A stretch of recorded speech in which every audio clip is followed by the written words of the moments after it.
Conformément aux dispositions du code électoral, dès 7 heures, la plupart des bureaux de vote sont ouverts dans la commune du premier arrondissement. Un arrondissement qui compte 102 864 électeurs répartis sur 308 bureaux de vote.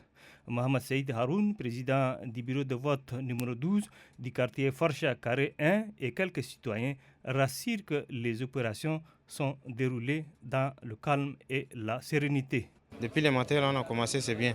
Et maintenant, vous voyez, les gens sont sur les rangs, le travail est bien passé. Depuis le matin, vous êtes témoin oculaire de l'engouement qu'il y a au niveau des différents bureaux de vote.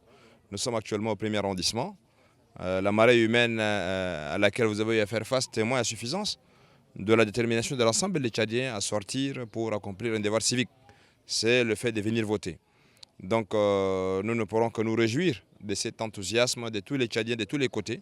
Surtout si N'Djamena, de par les 10 arrondissements, nous avons une sortie massive depuis le matin. On vient de remplir un devoir civique. J'estime que cette élection, c'est une élection qui est très importante dans la vie de notre pays. Et avec cette élection, nous avons bouclé complètement le boucle, comme on le dit, de la phase transitoire et nous reviendrons à l'ordre constitutionnel. Quand même, il y a un peu de différence entre les élections précédentes, parce que nous avons 3 urnes à la fois. Le maire de la commune du premier arrondissement, après avoir accompli son devoir civique, apprécie les opérations de vote. Je viens de voter devant tout le monde.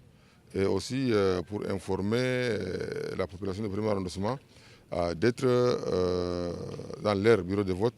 Aujourd'hui, c'est le jour de vote.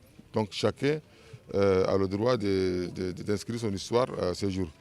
Les élections législatives, provinciales et communales dans la commune du premier arrondissement se tiennent sous la surveillance des forces de défense et de sécurité ainsi que les observateurs nationaux et internationaux déployés sur le terrain.